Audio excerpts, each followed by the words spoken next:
यहाँ जो उपमा दी है बहुत विशेष उपमा दी है। सस्यमिव मर्त्यः पच्यते सस्यमिवा जायते पुनः। तो पौधे की उपमा, और वो पौधे भी कौन से? गेहूँ आदि के, जिसमें धान लगते हैं।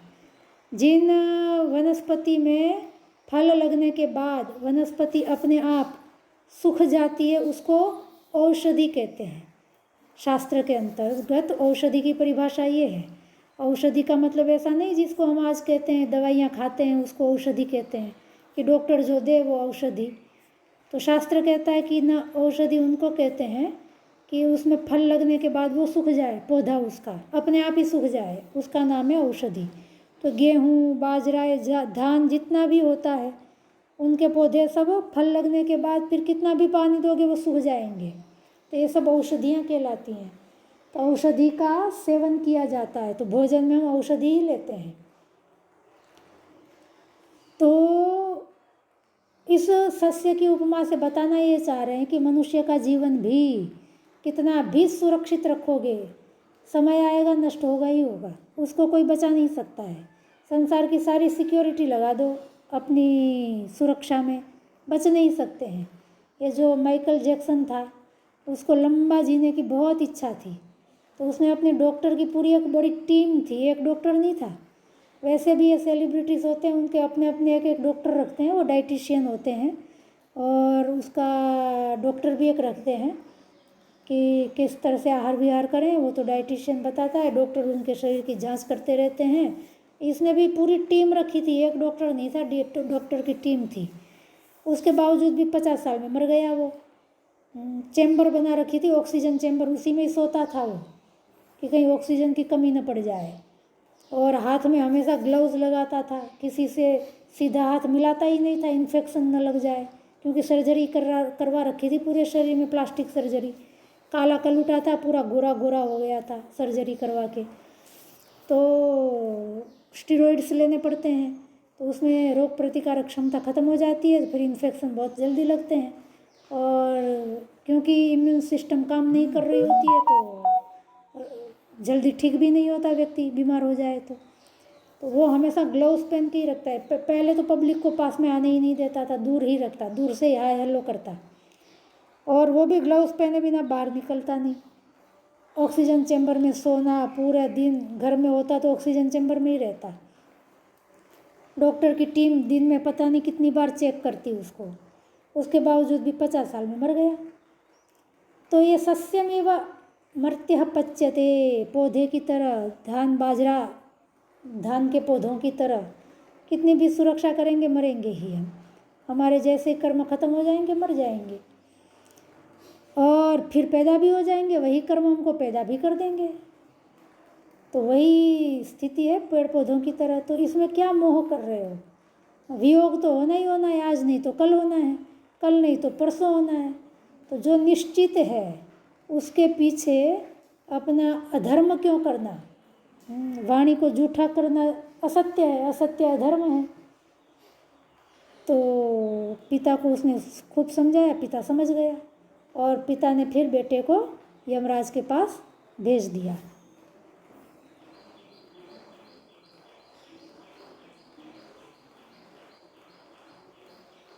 ये कैसे चला गया नेट बीच में? हाँ जी, ये नेट चला गया था, फिर मैंने ज्वाइन कर दिया है। तो यमराज के पास बेटे को भेज दिया। अब यमराज के दरवाजे पर ये पहुंच गया है।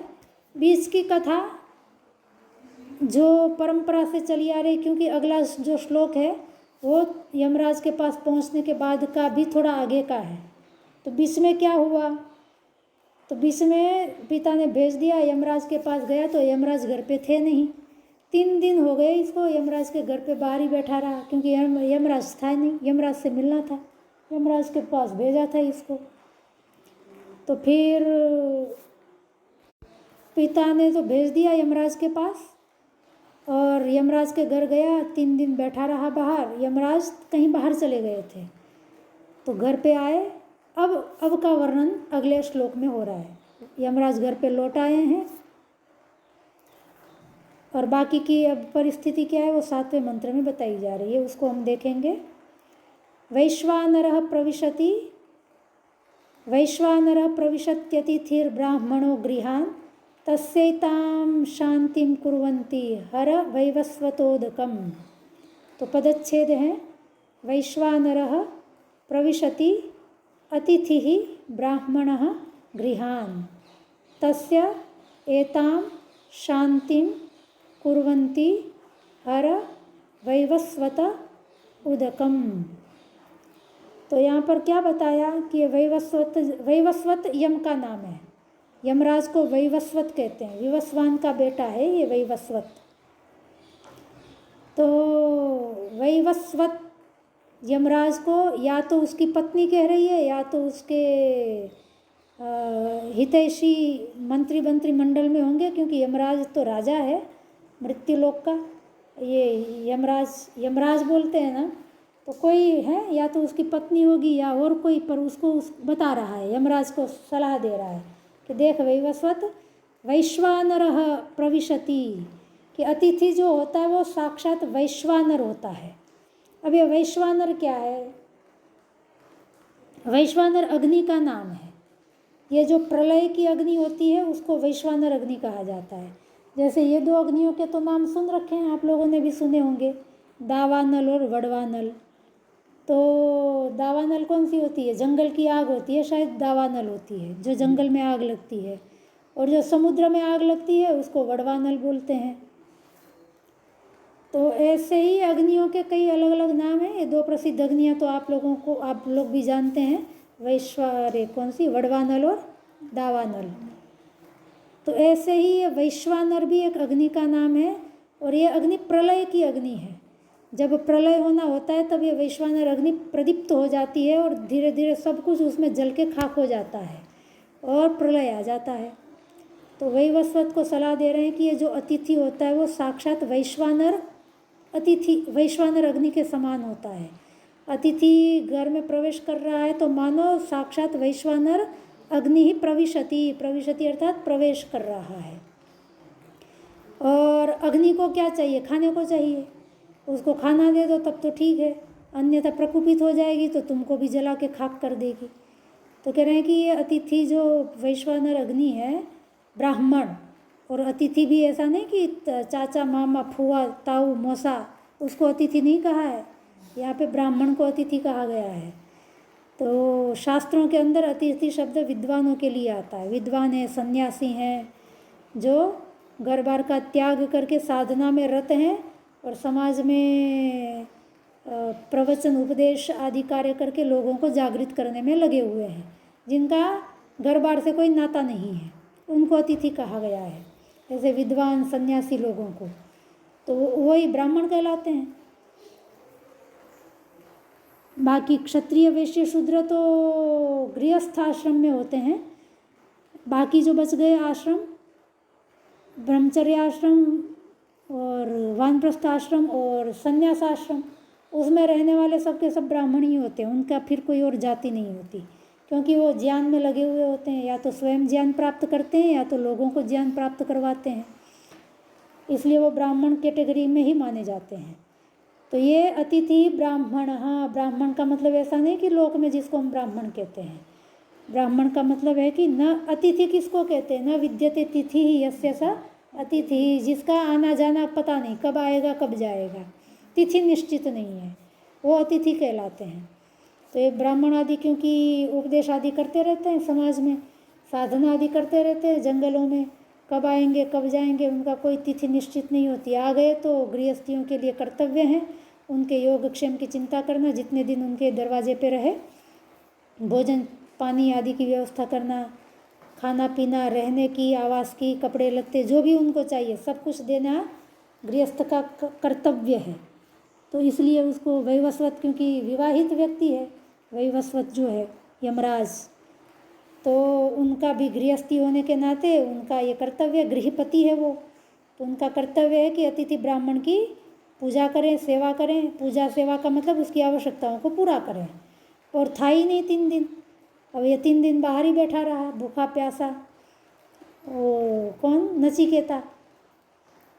तो फिर उसको बता रहे हैं घर के सदस्य, ये भी अलंकारिक वर्णन है, उसको उसी रूप में लेना है, उससे हमको समझना है कि भाई हम तो घर में है ना, हमारे घर जो अतिथि आ रहा है उसका स्वरूप बताया जा रहा है कि वैश्वानरः प्रविशति अतिथि ब्राह्मणः गृहान।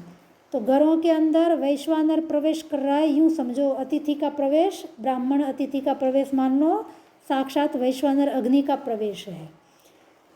तस्य एताम शांतिम कुर्वन्ति, तो उसकी तस्य एताम शांतिम कुर्वन्ति हर वैवस्वत उदकम।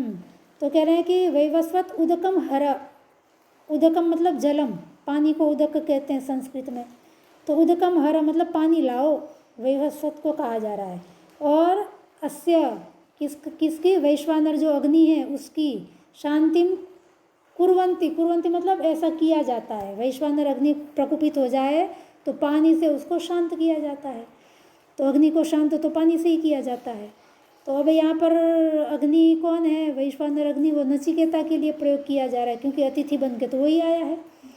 अब वो भूखा प्यासा बैठा है तो अतिथि प्रकुपित कहीं ना हो जाए, हो जाएगा तो क्या होगा वो भी आगे बताएंगे। इसलिए वैवस्वत तुम पानी ले आओ और इस अग्नि को शांत करो। तो पानी पहले क्या होता है, अतिथि आते हैं, ये विवाह संस्कार में भी होता है। और विवाह संस्कार में किस तरह से गृहस्थ को व्यवहार करना है उसकी समझ दी जाती है। तो वहाँ पर भी जिन जिन का विवाह हुआ है वो सब जानते हैं। पहले पाद्य दिया जाता है, पीने पैर धोने का पानी, पैरों पे छींटे मरवाते हैं।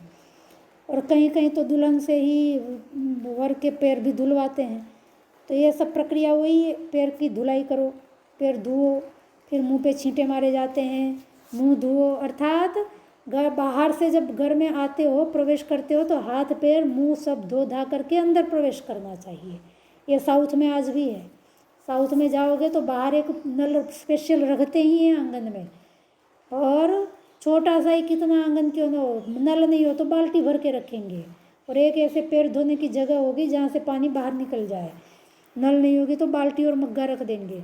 और आपने पुरानी चाणक्य सीरियल में भी देखा होगा, वहाँ पर भी बाहर बाल्टी रखे जाती थी गुरुकुल में। बाहर से कोई व्यक्ति आता तो पैर धो करके फिर अंदर जाता, हाथ पैर मुंह धो करके। उसको पाद्य और अर्घ्य कहते हैं। पैर धोने का पानी पाद्य है, मुंह धोने का पानी अर्घ्य है। तो वही कहा जा रहा है। और फिर आचमनियम दिया जाता है, शादी में भी देते हैं। इसके बाद हाथ पैर धुलवा के फिर उसको आचमनियम दिया जाता है, पीने का पानी। ये अब थोड़ा पानी पियो और ठंडे हो जाओ, बाहर से आए हो तो थोड़े ठंडे हो जाओ, हाथ पैर धो करके आओगे। तो कोरोना में देखा था ना भाई, नहला धुला करके अंदर सबको भेजते थे। ये प्रयोजन यहाँ पर वही है, बाहर के बैक्टीरिया बाहर रह जाए, घर के अंदर प्रवेश न करें। इसके लिए हाथ पैर धो करके घर में प्रवेश करने का विधान है, शास्त्रीय विधान है। आजकल तो हमारी मॉडर्न जिंदगी में ये सब खो गया है। अब तो जूते पहन के घुस जाते हैं, बाहर वाले जूते पहन के अंदर पूरे घर में दौड़ते रहते हैं। ये भी मैंने देखा है, बाहर वाले जूते पहन के। मॉडर्न ज़माना है, इसको कहते भाई हम तो बड़े मॉडर्न हैं, पर अक्ल नहीं है कि भाई बाहर के बैक्टीरिया अंदर पूरे घर में घूम रहे हैं, फिर बीमार होते रहते हैं, दवाइयाँ खाते रहते हैं। तो ये वैवस्वत को भी बताया जा रहा है, भाई पानी ला दे, उनके हाथ पैर धुलवा, पानी पिला, उसको शांत कर। तो तस्य एताम शांतिम कुर्वन्ति, इसलिए अग्नि जब अतिथि की इस प्रकार शांति की जाती है, वैश्वानर अग्नि की शांति की जाती है। और शांति करने के लिए वैवस्वत तू भी पानी ले आ और ये अतिथि को हाथ पैर धुलवाने का पानी दे, पीने का पानी दे और उसको शांत कर। नहीं करेगा तो फिर क्या होगा, अतिथि यदि शांत नहीं हुआ, वैश्वानर अग्नि शांत नहीं हुआ तो फिर क्या होगा, तो उसको बता रहे हैं अगले में 8वें में। आशा प्रतीक्षे संगतम सुनृताम चेष्टा पूर्ते पुत्र पशुंश्च सर्वान् एतद्वृंक्ते पुरुषस्याल्पमेधसो यस्यानश्नन् वसति ब्राह्मणो गृहे। तो कह रहे हैं कि पदच्छेद, वो जलने की बदबू कहाँ से आ रही है। आशा प्रतीक्षे, पदच्छेद देखते हैं। आशा प्रतीक्षे संगतम सुनृताम च इष्टापूर्ते पुत्र पशून् च सर्वान् एतत् वृंक्ते पुरुषस्य अल्पमेधसः यस्य अनश्नन् वसति ब्राह्मणः गृहे। अच्छा, मैंने कल कहा था कि वो नचिकेता की व्युत्पत्ति देखनी थी। नचिकेता वो बच्चे का जो नाम था, वो रूढ़ भी हो सकता है, यौगिक भी हो सकता है। तो रूढ़ में तो जैसे हमारे नाम है, ऐसे वही वो उसके पिता का नाम क्या था, वाजश्रवा। वाजश्रवा ने भी अपने बच्चे का नाम रख दिया नचिकेता, जैसे हमारे नाम रखे दिए जाते हैं। रूढ़ में तो यही अर्थ आएगा। और यौगिक मानते हैं कि ये आलंकारिक कथा है, समझाने के लिए कुछ तथ्य समझाना चाहते हैं। बहुत कुछ समझा दिया अब तक कथा के माध्यम से, और आगे भी बहुत कुछ समझाएंगे।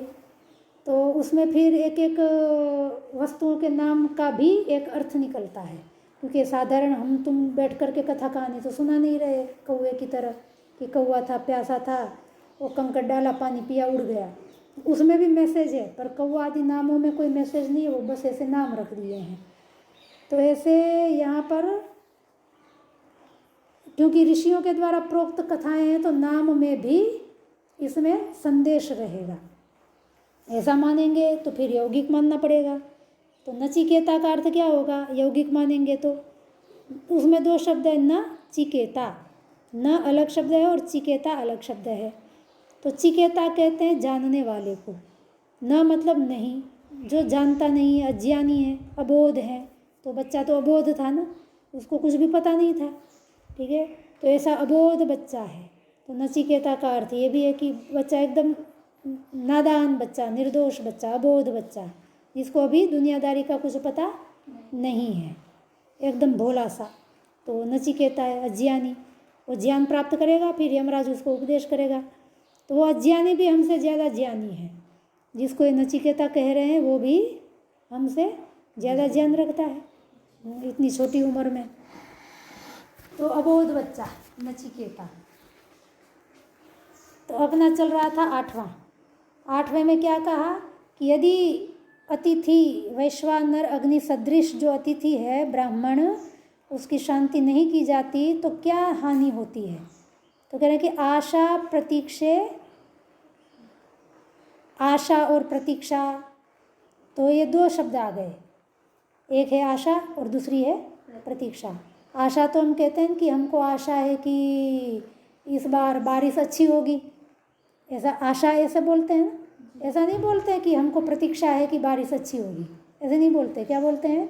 हमको आशा है कि इस बार बारिश अच्छी होगी। उसका मतलब क्या है कि कैसी होगी हमको अभी पता नहीं है। तो अज्ञात चीज़ की पाने की इच्छा करना, जिसके बारे में हमको जानकारी नहीं है कि कैसा होगा, पर हम चाहते हैं कि ऐसा हो, ऐसा उस रूप में प्राप्त करना चाहते हैं, तो उसको, उस इच्छा को तो कहते हैं आशा, ठीक है। हमको आशा है कि सब सुखी होंगे, ऐसा बोलते हैं। हमको आशा है कि आप सब लोग सुखी होंगे, ठीक है। तो ये आप सब लोग सुखी हैं कि नहीं हमको पता है नहीं, पर हम ऐसी इच्छा व्यक्त कर रहे हैं, ठीक है। तो अज्ञात वस्तुओं के विषय में कि ऐसी ऐसी हो, ऐसी इच्छा रखना, उसको कहते हैं आशा। और प्रतीक्षा भी एक प्रकार की इच्छा ही है, पर वो ज्ञात विषय संबंधित होती है। कि जैसे हमको पता है कि भाई हमारे गुरुकुल में मान लो क्या होना है कि 12 बजे तक कोई अतिथि आना है, तो निश्चित है ना भी आज हमारे यहाँ पे कोई विद्वान व्यक्ति आ रहा है, ठीक है, फला फला फला कोई विद्वान व्यक्ति आ रहा है, ऐसा हमको पहले से पता है। तो अब हम क्या कर रहे हैं? उसकी प्रतीक्षा कर रहे हैं। पहले से ज्ञात है कि भाई ये व्यक्ति इतने बजे तक ये घटना होनी है, तो पहले से ही ज्ञात हो गया है आपको, ठीक है। और फिर अब इच्छा हो रही है कि ऐसा हो, 12 बजे तक वो व्यक्ति आ जाए। ये क्या है? प्रतीक्षा। प्रतीक्षा तो यही करते हैं ना कि भाई 12 बजे तक वो अतिथि आने की हम प्रतीक्षा कर रहे हैं, ऐसा बोला जाए। वहाँ आशा नहीं बोलते हैं, वहाँ शब्द कौन सा होता है? प्रतीक्षा। तो आशा और प्रतीक्षा में इतना अंतर है। इच्छा तो दोनों ही है, दोनों में ही प्राप्ति की इच्छा है, और एक में अज्ञात वस्तु, घटना, व्यक्ति, कुछ भी हो सकता है वो अज्ञात, वो ऐसा हो इस प्रकार की इच्छा है। और एक में ज्ञात व्यक्ति, वस्तु, घटना इस प्रकार घटे ऐसी इच्छा है हमारी, इस प्रकार की हो, इस प्रकार घटे, तो उसको प्रतीक्षा का ज्ञात। प्रतीक्षा में ज्ञात वस्तु संबंधित इच्छा है, और आशा अज्ञात वस्तु संबंधित इच्छा है। दोनों ही भविष्य में ही घटेगी, ठीक है। आशा भी और प्रतीक्षा भी भविष्य में ही सिद्ध होगी, पर एक ज्ञात संबंधित है और दूसरी अज्ञात संबंधित है। तो हमारे जीवन में भी आशा और प्रतीक्षा दो ही चलती रहती हैं। या तो हम प्रतीक्षा कर रहे होते हैं कि ऐसा ऐसा हो, जो निश्चित है उसमें कि आज शाम तक बारिश बंद होने की आशा है और तब हम घास निकालेंगे। ठीक है, तो वो आशा बोलते हैं, क्योंकि अभी तो पता नहीं है ना होगी कि नहीं बंद। ठीक है, यदि निश्चित कोई कह दे कि नहीं भाई 5 बजे बारिश बंद हो ही जाएगी, तो हम फिर 5 बजे घास निकालने की क्या करेंगे, प्रतीक्षा करेंगे कि कब 5 बजे और कब हम घास निकालें। तो हमको प्रतीक्षा है 5 बजने की, ऐसा बोलते हैं। ठीक है, तो इतना अंतर पड़ जाता है। तो निश्चित हो जाए तो प्रतीक्षा, और अनिश्चित अज्ञात है तो आशा। तो ये आशा और प्रतीक्षा 2 चीज़ें हो गई। संगतम, तो ये आशा और प्रतीक्षा, संगतम का मतलब है कि हमारे जिन संगति, संगतम को आप संगति शब्द से रिप्लेस कर दो, क्योंकि संगति आप लोगों का अनुभवी शब्द है, ज्ञात शब्द है। तो संगति मतलब संबंध हमारे। ठीक है, हमारी संगति होती है ना, एक दूसरे के साथ संबंध होते हैं, वो संबंध। सुंदरिताम, सुंदरिता कहते हैं सत्यवाक, सत्य हितकारी वाणी का नाम है सुंदरिता। ये क्यों बार बार कट रहा है? आपसी हमारे जो संबंध है उसी को ही संगत कहते हैं। फिर सुंदरिता, सुंदरिता का मतलब था सत्य हितकारी जो वाणी है उसका नाम है सुंदरिता। फिर च, तो च है और अर्थ में च संस्कृत में प्रयोग होता है। और आशा, प्रतीक्षा, संगत, सुंदरिता, और क्या है, इष्टापूर्ते, 2 चीज़ें हो गई, इष्ट और आपूर्त। इष्ट, इष्ट कहते हैं चाहे हुए को, वैसे इष्ट और आपूर्त एक रूढ़ शब्द है। ठीक है, इष्ट किसको कहते हैं कि यज्ञ आदि से हम जिसको पाना चाहते हैं वो तो इष्ट कहलाते हैं। ठीक है, और आपूर्त मतलब यज्ञ आदि का जो फल है उसको इष्ट कहते हैं। और आपूर्त कहते हैं जैसे हमने धर्मशाला खोल दी, कोई अस्पताल खोल दिया, कहीं कुआं खोल दिया, कुआं बुआं तो नहीं खोलते अब, पर कहीं प्याऊ लगा दी, पीने का पानी लगा दिया, कहीं चबूतरे में पक्षियों को दाना खाने की व्यवस्था कर दी, गौशाला खोल दी, या अनाथ भटकती गायों की सेवा चाकरी के लिए। तो ये जो लौकिक परोपकार के कर्म होते हैं, कहीं अस्पताल खोल दिया, कहीं स्कूल खोल दी, कहीं अनाथ बच्चों को रहने की अनाथालय खोल दिया, ये सब कहलाते हैं आपूर्त कर्म। गुरुकुल खोल दिए बच्चों को पढ़ने के लिए। हाँ, म्यूट कर दिया था। आवाज़ आ रही है? आवाज़ आ रही है ना? ठीक है जी। संगतम सुंदरिताम, संगतम सुंदरिताम की व्याख्या तो हो चुकी थी, अब कर रहे हैं हम इष्टापूर्ते की व्याख्या। च शब्द तो और अर्थ में आता है संस्कृत में, और बाकी फिर शब्द है इष्टापूर्ते। इसमें 2 शब्द हैं, एक है इष्ट, दूसरा है आपूर्त। तो इष्ट किसको कहते हैं? इष्ट का मतलब है यज्ञ याग आदि के द्वारा हम जिन फलों को प्राप्त करना चाहते हैं उसका नाम है इष्ट। जैसे आपको स्वर्ग चाहिए, यज्ञ कामो स्वर्ग कामो यजेत, प्रसिद्ध वाक्य है, आप सबका परिचित वाक्य है। तो याग का फल हम स्वर्ग चाहते हैं, तो स्वर्ग हो जाएगा इष्ट। ठीक है, और आपूर्त का मतलब क्या है कि लौकिक, कोई माइक खुला है, रश्मि माता जी म्यूट कर देंगे, आवाज़ आ रही है। तो आपूर्त,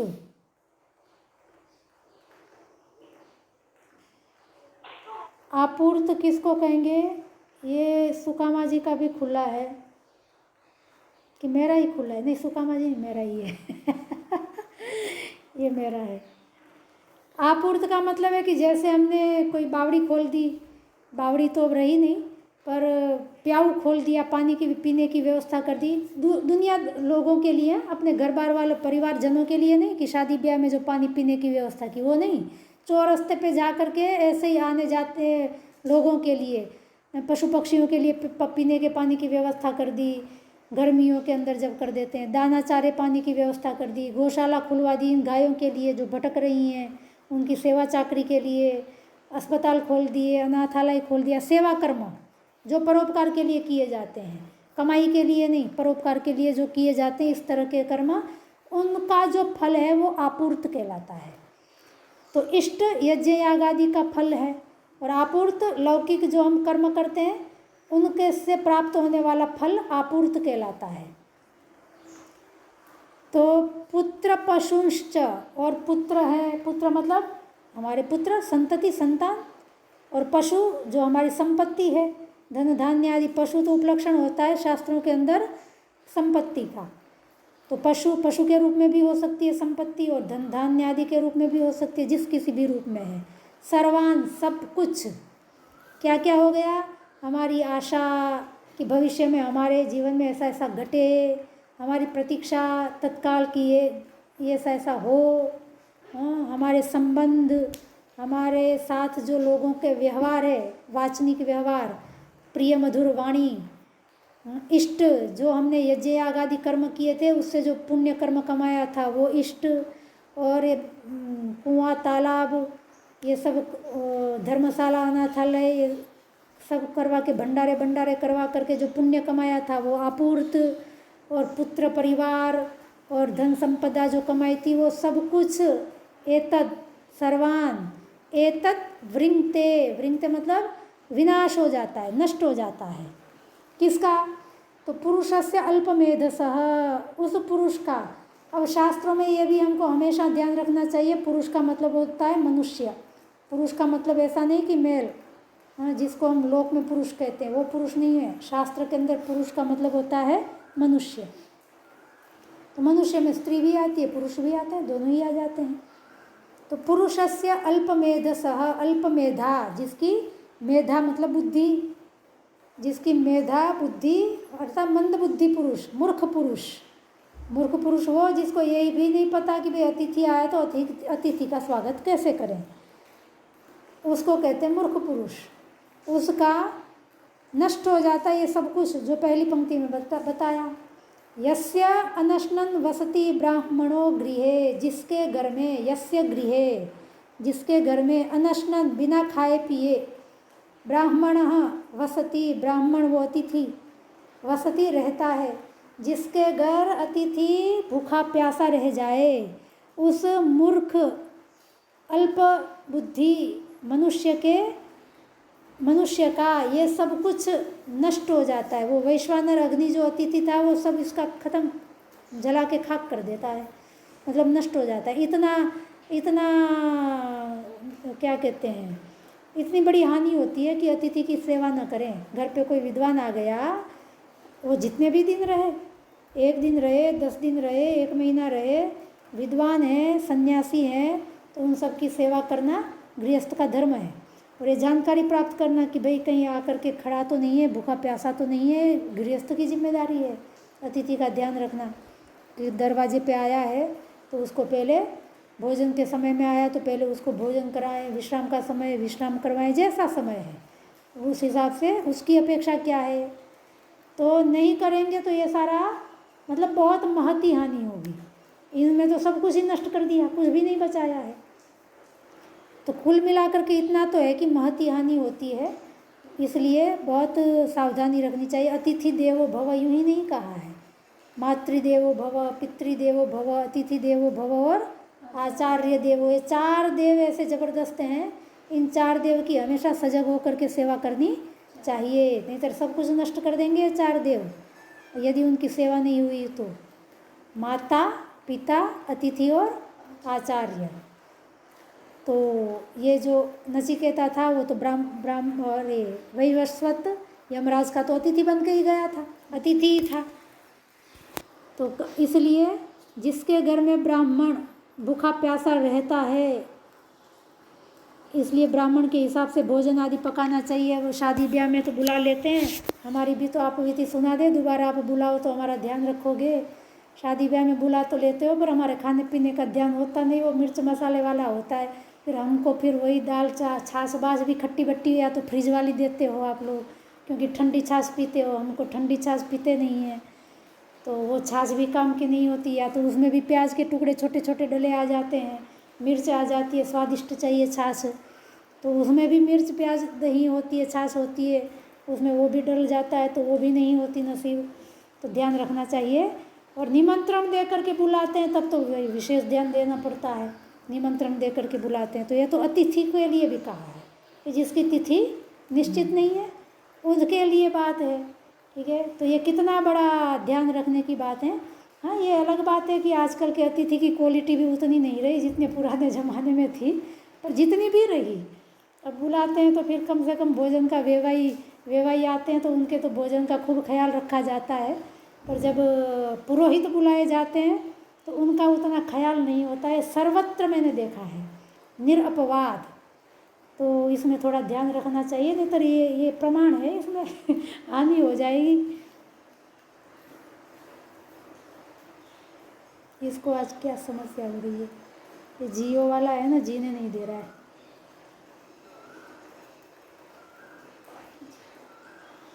वो इसको भी बुरा लग गया, इनको डांटो मत, चुप हो गया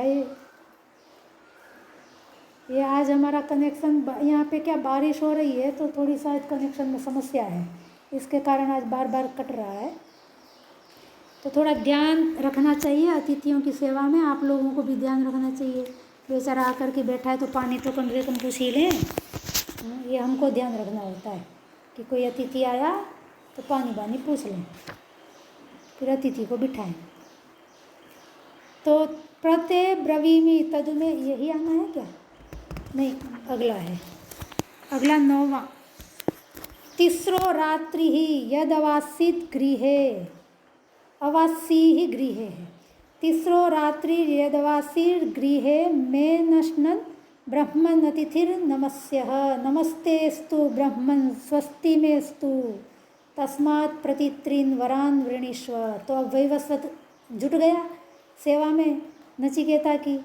पदच्छेद है, तीसरः रात्रि ही यत् अवात्सीहि गृहे में अनश्नन ब्रह्मन अतिथिः नमस्यः, नमस्ते अस्तु ब्रह्मन स्वस्ति में अस्तु तस्मात् प्रति त्रीन वरान वृणीष्व।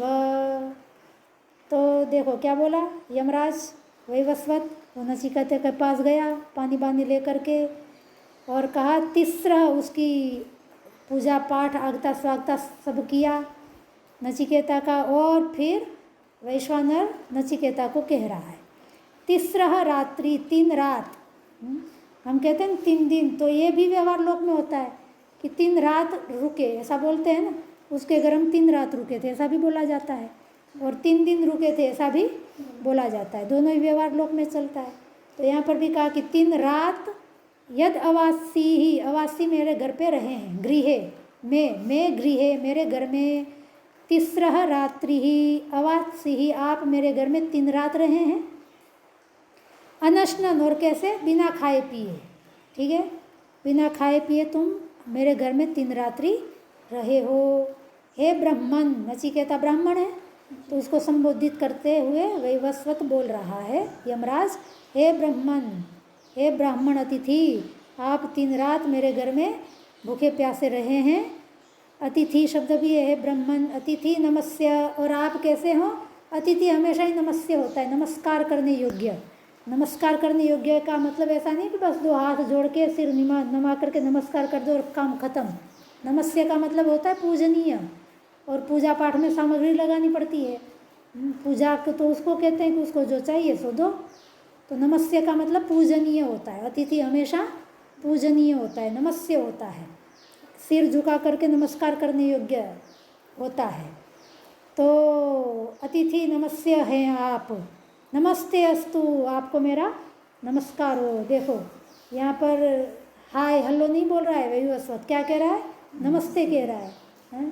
कोरोना में भी तुम्हारा नमस्ते ही काम आया था ना, नमस्ते हाथ जोड़ करके, कितना सुंदर अभिवादन है, कोई इन्फेक्शन का भी डर नहीं, और दूर हो कि पास हो, ठीक है, दूर नमस्ते कर लो प्रेम से, सिर झुका करके।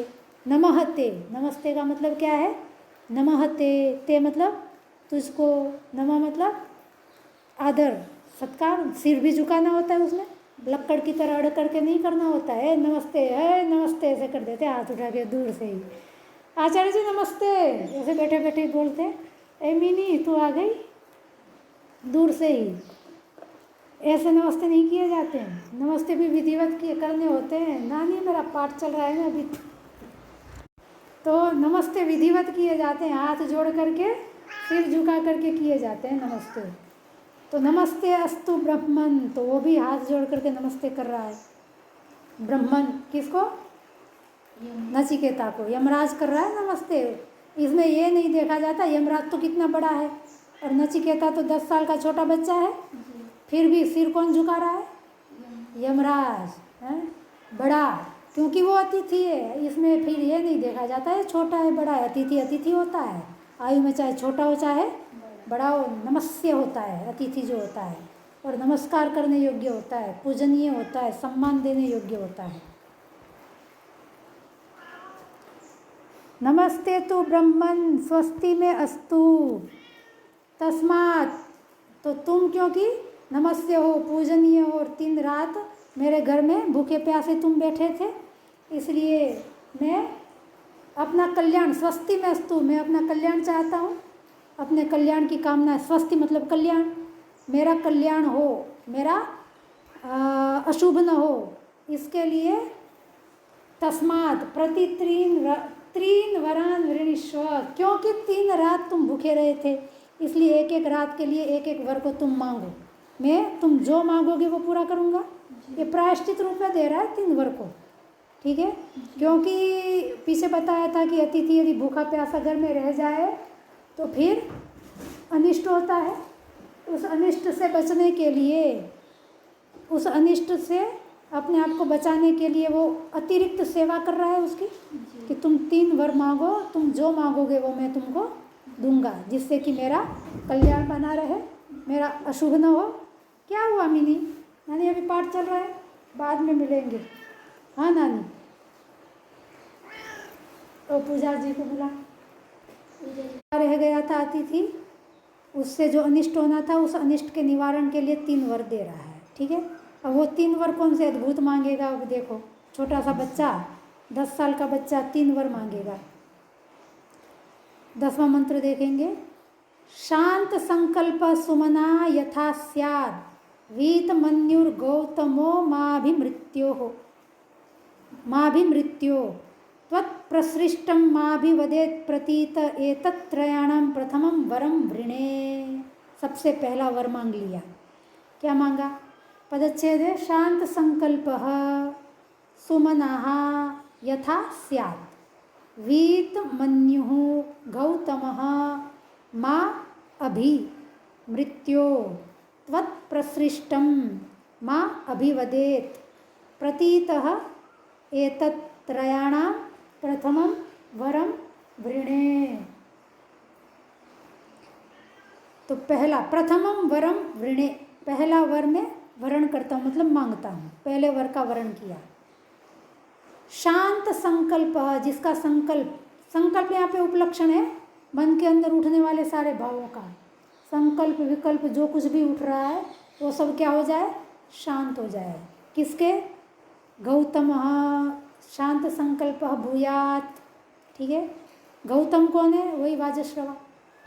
वाजश्रवा उसका पिता था, वो क्योंकि कुपित हो गया था, कुपित हो गया था तो क्रोध में ही तो बोला था, जा मृत्यु के दे दूंगा तुझे, ठीक है। तो कह रहे हैं कि वो मेरा जो पिता है उसके लिए गौतम शब्द का आया है, शब्द उसके लिए आया है। तो गौतम उसका नाम है, वाजश्रवा का। तो कह रहे हैं वो गौतम जो मेरा पिता है वो शांत संकल्प हो जाए, ठीक है। सुमनाः प्रसन्न मनाः, सुमना सुंदर मन वाला, प्रसन्न मन वाला हो जाए, प्रसन्न चित्त हो जाए।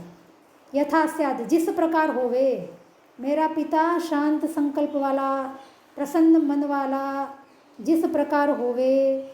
वीत मन्युः, वीतः मन्युः यस्य स वीत मन्युः, वीत मतलब बीत गया है, बीत बोलते हैं ना, वही वीत है। संस्कृत में वीत बोलते हैं, अपनी भाषा में बीत बोलते हैं।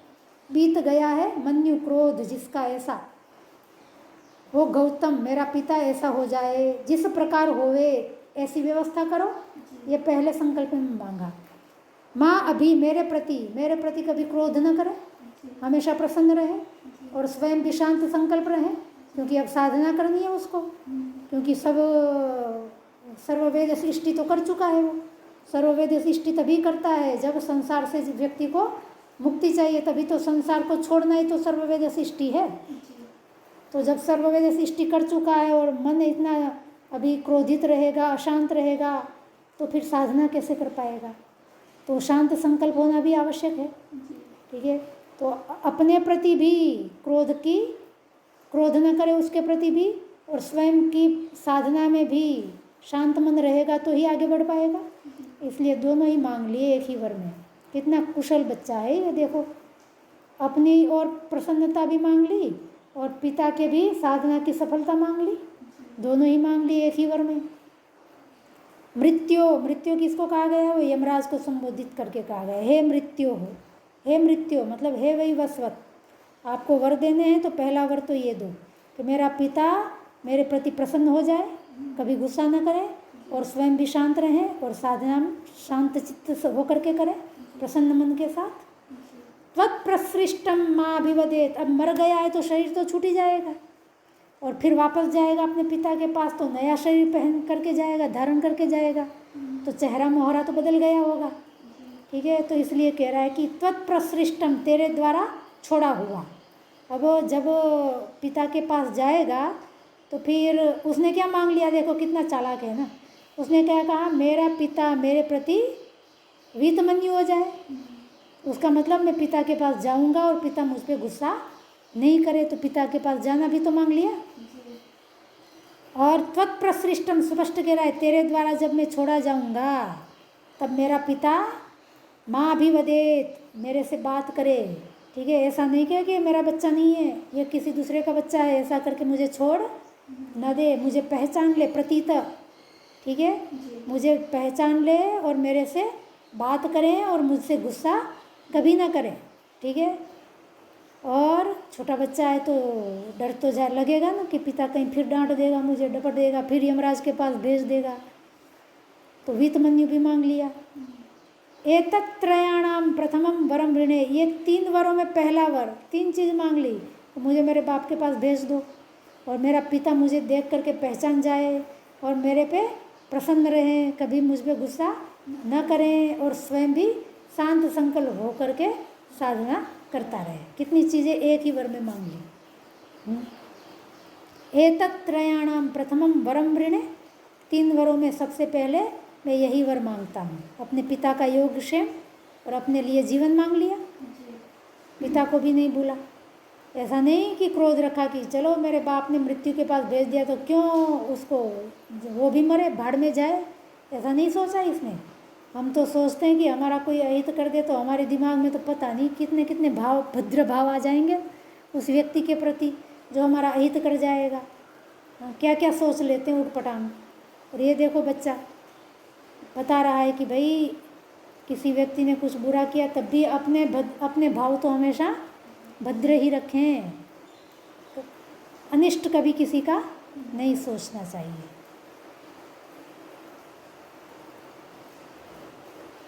बोल सको तो मीठा बोलो, एक भजन भी है ना। सोचना तो भी अच्छा सोचना, बोलना तो अच्छा बोलना। पैसे कहाँ लगते हैं, फिर भी बोला नहीं जाता ना। सोचने में भी पैसे लगते हैं क्या? बोलने में तो फिर भी जीभ हिलानी पड़ती है, सोचने में तो कुछ नहीं करना पड़ता। हाँ, फिर भी सोचा नहीं जाता अच्छा हमारे लिए, कोई हमारा अहित कर जाए तो। और ये देखो बच्चा अपने पिता के योगक्षेम की चिंता कर रहा है, बिल्कुल पिता के प्रति गुस्सा नहीं है। पहला वर मांग लिया, अब उसका प्रत्युत्तर देगा।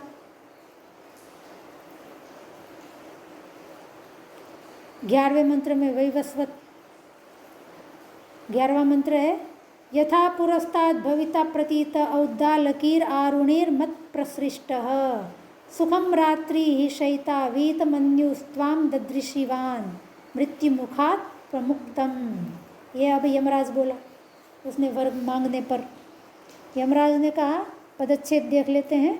यथा पुरस्ताद भविता प्रतीतः औद्दालकिः आरुणिः मत प्रसृष्टः सुखम रात्रि शयिता वीतमन्युः त्वाम ददृशिवान मृत्युमुखात प्रमुक्तम। तो कह रहे हैं कि जैसे यथा पुरस्ताद भविता प्रतीत, जैसे तुझको मेरे पास आने से पहले अपने पुत्र के रूप में वो प्रतीत जानता था ना, पहचानता था। ठीक है, पुरस्ताद भविता प्रतीत, जैसे तू पुरस्ताद प्रतीत था उसके लिए पहचाना हुआ था, जाना हुआ था, ठीक वैसा ही भविता, आगे भी तुझे ऐसा ही वो जानेगा अपने पुत्र के रूप में।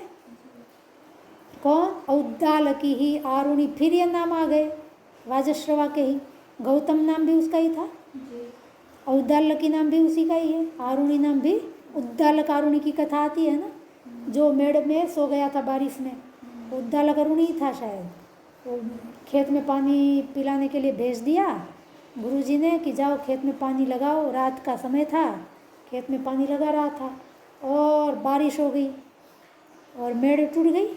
मेड़ नहीं, बारिश नहीं हुई थी, बारिश ही हुई थी और मेड़ टूट गई तो उसमें से पानी बाहर बह रहा था। तो नहीं, बारिश तो नहीं हुई थी, मेड़ टूट गई, बारिश ही हो रही थी शायद। खेत का पानी तो मिट्टी मिट्टी सब धुल के जा रही थी। हाँ, तो मिट्टी मिट्टी भी, खेत बारिश हो गई थी और पानी में के साथ मिट्टी भी बह रही थी। तो अब क्या करें, कैसे रोकें? तो फिर बहुत मिट्टी मिट्टी डालने का प्रयास किया, पर वो पानी इतना बहाव था, मिट्टी बही जा रही थी, तो खुद ही लेट गया उसके वो मिट्टी की जगह पे और बारिश में लेटा रहा रात भर। वो वापस आया नहीं। गुरुजी को चिंता हुई कि अरे बच्चा रात को कब का गया है, अभी लौटा नहीं। फिर गुरुजी ने जाके देखा, सुबह में बारिश बंद हो गई तो लेटा पड़ा था, पूरा ठिठुर गया था। तो गुरुजी बहुत प्रसन्न हो गए थे। वो उद्दालकी आरुणि था। तो यहाँ पर भी विशेषण तो वही दे रखे हैं। तो उद्दालकी आरुणि, उद्दालकी, औद्दालकी, औद्दालकी में जो प्रत्यय किया है तद्धित, वो स्वार्थ में हुआ है, ठीक है। तो ये उद्दालक आरुणि ऐसा तपस्वी व्यक्ति है वो, जो वाजश्रवा है और नचिकेता का पिता है। तो उसको उसका नाम लेकर के कह रहा है वैवस्वत। वैवस्वत कौन?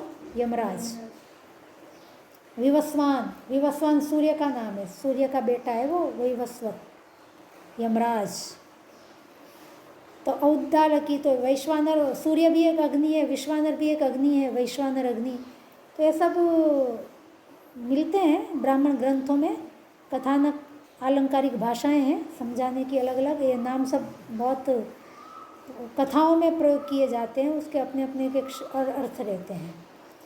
तो यहाँ पर औद्दालकी आरुणि अर्थात वो नचिकेता का पिता, उसका नाम लेकर के ये यमराज बोल रहा है कि मत प्रसृष्ट, मेरे द्वारा छोड़ा हुआ तू जब घर वापस जाएगा तो यथा पुरस्ताद, मेरे पास आने से पहले जैसे प्रतीत वो तुझे जानता था, पहचानता था, ठीक ऐसे ही भविता, भविष्य में भी तुझे ऐसे ही जानेगा, पहचानेगा।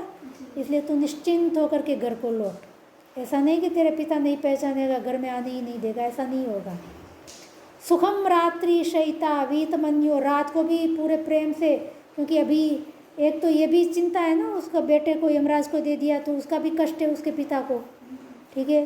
तो उसके कारण सुख से सो नहीं पा रहा है। तो कह रहा है कि सुखम रात्रि ही शयिता वीतमन्यु, वीतमन्यु मतलब क्रोध रहित होकर के सुखपूर्वक रात को भी सोएगा वो, ठीक है। ऐसा नहीं होगा कि रात को वो जागता रहे, रात को भी उसको सुखपूर्वक नींद आती रहेगी। त्वाम ददृशिवान, तुझको देखने से, देखने वाला वो उद्दालकी रात को भी सुखपूर्वक सोएगा, अर्थात तुझे देख लेने पर उसकी सारी चिंता, क्रोध, बोध सब शांत हो जाएंगे, ठीक है। मृत्यु मुखात प्रमुक्तम, क्यों? तू मृत्यु के मुख से छूटा हुआ, तुझे देख करके वो अत्यंत अहोभाव की स्थिति में आ जाएगा, फिर तुझ पे कभी गुस्सा नहीं करेगा और शांत हो जाएगा और सुख से चैन से सोएगा, बड़ा प्रसन्न होकर के, क्योंकि मौत के मुख से बेटा वापस लौटा है और वो प्रिय बेटा था उसका। तो प्रिय बेटा जब मौत के मुख से वापस लौटा है तो किस माँ बाप को खुशी नहीं होगी, सारे ही प्रसन्न होते हैं और फिर तुझ पे गुस्सा नहीं करेगा, ठीक है। तो ये वर दे दिया यमराज ने, पहला वर दे दिया कि जैसा तुझने चाहा वैसा ही होगा। अब दूसरा वर मांग, अब दूसरा वर मांगेगा 12वें में। स्वर्गे लोके न भयम किंचनास्ति, न तत्र त्वं न जरया बिभेति, उभे तीर्थवासनाया पिपासे, लोकातिगो मोदते स्वर्ग लोके। ये दूसरा वर मांगने की तैयारी कर रहा है। तो पदच्छेद देखेंगे। स्वर्गे लोके न भयम किंचन अस्ति, न तत्र त्वं न जरया बिभेति, उभे तीर्त्वा अशनाया पिपासे। तो अशनाया पिपासा दो चीज़ हैं। शोकातिगः मोदते स्वर्गलोके। तो स्वर्गे लोके ये तो शब्द परिचित है। स्वर्गलोक में न भयम किंचन अस्ति, कोई भी भय, थोड़ा सा भी भय नहीं है। न तत्रत्वम, और तू भी नहीं है स्वर्गलोक में। तू कौन? मृत्यु, यमराज। वहाँ मौत भी नहीं होती है, तू भी नहीं है। तू होता तो मरता कोई है, तू भी नहीं है। न जराया बिभेति, वहाँ बुढ़ापे का भी, जरा मतलब बुढ़ापा, वहाँ जरा से भी किसी को डर नहीं है। उभे तीर्थवा, दोनों को तैर कर पार करके। कौन दो? अशनाया और पिपासे, भूख और प्यास, दोनों को पार कर जाता है स्वर्गलोक में व्यक्ति। भूख भी नहीं है और प्यास भी नहीं है। शोकातिगः, शोक से भी परे चला जाता है व्यक्ति। कोई शोक नहीं, मोह नहीं, कुछ नहीं। मोदते स्वर्गलोके, अरे मस्ती में रहता है स्वर्गलोके। मोदते, स्वर्गलोक में मुदित रहता है। मोदते, मोदक, मोदक शब्द सुना है। गणपति का प्रसाद क्या है? मोदक। मोदक खाते हैं ना वो, मोदक प्रिय है। तो मोदक का मतलब लड्डू। लड्डू को मोदक इसलिए कहते हैं क्योंकि लड्डू को देख के सब खुश हो जाते हैं, इसलिए लड्डू को क्या कहते हैं? मोदक कहते हैं। तो मोदते, खुश रहते हैं। उसी मुद धातु से मोदते बनाए, जिस मुद धातु से मोदक बनता है। तो मोदक की तरह प्रसन्न, स्वर्ग लोक में सब प्रसन्न रहते हैं। क्यों प्रसन्न रहते हैं? क्योंकि वहाँ भय ही नहीं है। लोक में तुमको डर, भय होता है ना, सब कदम कदम पे भय लगता है। अरे कहीं अनिष्ट तो नहीं हो जाएगा, अरे बाहर गए तो चिंता होती है, घर को ताला तो ठीक से लगाया है, अरे खिड़की तो बंद की थी, नहीं तो बारिश का पानी अंदर आ जाएगा, डर रहता है। ये भय चलते ही रहते हैं। दूध गर्म करने को रखा, कहीं उफन तो नहीं जाएगा, भय, ये भी तो भय ही है। अरे कुकर रख के आए और गैस बंद करना भूल गए, बाजार में निकल गए तो चिंता होगी, अरे क्या होगा, चावल तो जल के खाक हो जाएंगे, भय। तो कह वहाँ कोई भय नहीं है, कि किंचित मात्र भी भय नहीं है। चोरी झारी का भय नहीं, लूट खसोट फसाद का कोई भय नहीं। न त्वम अस्ति, तू भी नहीं है। वहाँ मृत्यु का भी भय नहीं है स्वर्गलोक में, मरने का भी डर नहीं है और बुढ़ापे का भी डर नहीं है। वहाँ भूख प्यास का भी भय नहीं है, उसका भी अतिक्रमण कर जाता है व्यक्ति। न भूख है न प्यास है। शोकातिगः है। तो ये स्वर्गलोक कौन सा है? ये स्वर्गलोक का वर्णन कर दिया भाई। स्वर्गलोक में ऐसा ऐसा होगा, जहाँ ऐसा ऐसा हो उसी को समझ लो स्वर्गलोक है। ये लक्षण बता दिया स्वर्गलोक के आपको, ठीक है। तो आप मांगते हो ना, स्वर्ग कामो यजेत, याग किस लिए करें? स्वर्ग की प्राप्ति के लिए करें। तो स्वर्ग में इतना ये मिलेगा, आपको भय नहीं होगा बिल्कुल भी, वहाँ मृत्यु का भी डर नहीं होगा, वहाँ बुढ़ापे का भी डर नहीं होगा। मर्त्य लोक में तो सतत बूढ़ा न हो जाऊं, शरीर में हाथ पैर ढीले न हो जाएं, शरीर में घुटने में दर्द न हो, कमर में दर्द न हो, शरीर के अंग अवयव सब स्वस्थ रहे, ये डर रहता है ना। इसलिए तो व्यायाम प्राणायाम सब करते हैं, खाने पीने में परहेज करते हैं, ध्यान रखते हैं क्या खाएं क्या पिएं उसका, ठीक है। सतत डर रहता है बुढ़ापे का, जल्दी मैं बूढ़ा न हो जाऊं, स्वस्थ रहूं, प्रसन्न रहूं। भूख प्यास मर्त्य लोक में तो सताती रहती है। सुबह ही नाश्ता करके बैठते 3 घंटे में फिर भूख लग जाती है, फिर दोपहर में खाना खाते हैं और फिर 3 घंटे 4 घंटे में, 2 घंटे 3-4 घंटे में फिर भूख लगती है, चाय पानी करते हैं, फिर 2-3 घंटे मुश्किल से बीतता है, फिर भूख लगती है, रात का भोजन आ जाता है, ठीक है। और रात को जब तक सोए नहीं खाना चलता ही रहता है। यदि 2-3 घंटे जग लिए तो रात को फिर खाना खा के सोएंगे। तो कि रात को थोड़ा और स्नैक कर लेते हैं, भूख लग गई, आइसक्रीम खा लेते हैं, गोला खाते हैं, गर्मियों में गोला खाए आते हैं। तो असनाया पिपासा, मर्त्य लोक में तो बाधित करती रहती है। असना कहते हैं भूख को और पिपासा कहते हैं, अशनाया कहते हैं भूख, पिपासा तो प्यास से ही प्रसिद्ध है पिपासा, ठीक है। दोनों संस्कृत के शब्द हैं, दोनों के दोनों। तो तीर्थवा, उसको तैर जाता है, उसको पार कर जाता है, अर्थात स्वर्गलोक में भूख और प्यास भी नहीं लगती है। और शोकातिगः, शोक नहीं है, कोई चिंता नहीं है, कोई चिंता नहीं, शोक नहीं, ठीक है, कष्ट नहीं, बाधा नहीं। मोदते, प्रसन्नता ही प्रसन्नता है। तो ये स्वर्गलोक कौन सा है? जब तुम जीते हो पर्याप्त तुम्हारे पास साधन होते तो भूख प्यास की चिंता होती है, तुम उससे पार पहुंच गए होते हो ना। न भूख की चिंता न प्यास की चिंता, भूख लगते ही खाना तैयार होता है आपके पास, प्यास लगते ही पीना तैयार होता है, तो उसको पार कर गए हो तुम। और किसी से कोई डर नहीं है, सब सुरक्षित रख रखा है, सब सुविधाएं हैं हमारे पास, तो हम निश्चिंत होकर के जीते हैं ना। हमको डर लगता है क्या? नौकर चाकर हैं, हमने क्या लगा, बॉडीगार्ड भी लगा दिया है घर के आंगन में, एक आगे एक पीछे, दो बॉडीगार्ड सेवा कर रहे हैं हमारी, सतत सिक्योरिटी गार्ड लगा रखे हैं, तो घर भी सुरक्षित है, चोर उचक्के का भी डर नहीं है। ठीक है, घर में भी सब सुरक्षा के सामान हैं, तो कोई मच्छर बच्छर मक्खियों आदि से भी डर नहीं है। कोरोना बोरोना हो जाए तो हमारे पास उतनी सुविधा है कि हम सुरक्षित रहेंगे, हम डरते नहीं हैं। और फिर मृत्यु का भी डर नहीं, मृत्यु तो याद भी नहीं आती हमको, मन में पता भी होता है कि भाई मर जाएंगे, ऐसे मदहोश होते हैं खाने पीने में, तो मृत्यु को तो हम गणते ही नहीं है। ठीक है, मृत्यु का भी भय नहीं है वहाँ पर कि अरे मृत्यु कहीं मार न ले, कि कुछ हो जाएगा दवाई खा लेंगे। कैंसर हो जाए तो भी डरता है क्या? संपन्न व्यक्ति नहीं डरता, दवाई खा लूँगा, ऑपरेशन करवा लूँगा, कीमोथेरापी ले लूँगा। ये विदेश में भी थेरापियाँ अक्सर इलाज बताए जाते हैं, उसका मैं सेवन कर लूँगा। हाँ, वो इतनी महंगी महंगी दवाई प्लेन से आती है, 3-3 लाख की इंजेक्शन आते हैं कोरोना में, कोरोना नहीं कैंसर में, संपन्न लोग मंगवाते हैं। एक इंजेक्शन 3 लाख का, 3 लाख का कोई तुम्हारा कुरियर में तो आएगा नहीं, तो प्लेन में ही तो आएगा, विदेश से आएगा तो उसके ऊपर और चार्ज लगता है, आने जाने का खर्चा, और स्वयं ही 3 लाख का है एक इंजेक्शन, तो संपन्न लोग लगवाते हैं भाई। ठीक है, तो उनको मृत्यु का भी डर नहीं, वो तो पूरे कॉन्फिडेंट रहते हैं कि कुछ रोग वोग होगा तो पैसे हैं कर लेंगे सब थेरापी। ठीक है, तो जरा बुढ़ापे से भी नहीं डरते हैं, वो बोटॉक्स करवाते हैं, फिलर करवाते हैं, खूब टेक्निक चल रखी है, उसमें बुढ़ापा भी नहीं दिखता। ये सारी हीरोइन सारी युवान इसलिए दिखती हैं, वो इंजेक्शन लगाए रहते हैं, उसमें वैसी आती हैं थेरापियाँ, इंजेक्शन लगाओ चेहरा पूरा युवा हो जाता है, खूब लगाते हैं, सारी लगाते हैं, कॉलेज फॉलेज में लड़कियां भी 2-4 पैसे जिनके पास हैं वो सब, वो होठ अच्छे दिखे, आंखें अच्छे दिखे, गाल अच्छे दिखे, ये जो जो लाइन बोलते हैं कि ये जो होती है ना ठुड़ी की लाइन, हड्डी एकदम शार्प दिखे, तो ये ब्यूटी के सब पैमाने बना रखे हैं, लोगों के पैमाने समय समय पे बदलते रहते हैं, आजकल वो पैमाने हैं।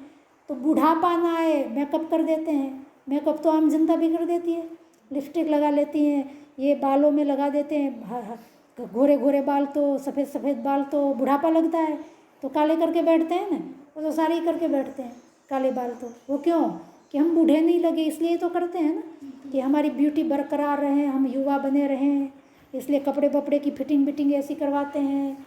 तो कह रहे हैं कि ये सब स्वर्गलोक में है जो बुढ़ापे से अपने आप को बचाए रखते हैं, जिनके बाल काले गोरे होते ही नहीं है, काले ही बने रहते हैं, जिनको बोटॉक्स करें चाहे फिलर्स करें, जो भी करें, बोटॉक आती है, बोटॉक शायद थेरापी का नाम है, फिलर बिलर आते हैं, कुछ भी करें पर बुढ़ापा नहीं है उनके पास, अपना तो एक करचली बरचली है, झुर्रियाँ पड़ जाती हैं।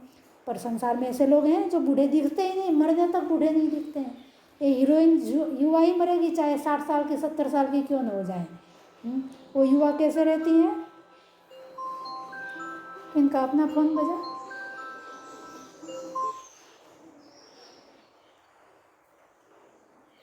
ओ नमस्ते जी जी, मेरा अभी पाठ चल रहा है, मैं बाद में बात करूं। हाँ जी, ये फोन आते ही कट जाता है। अरे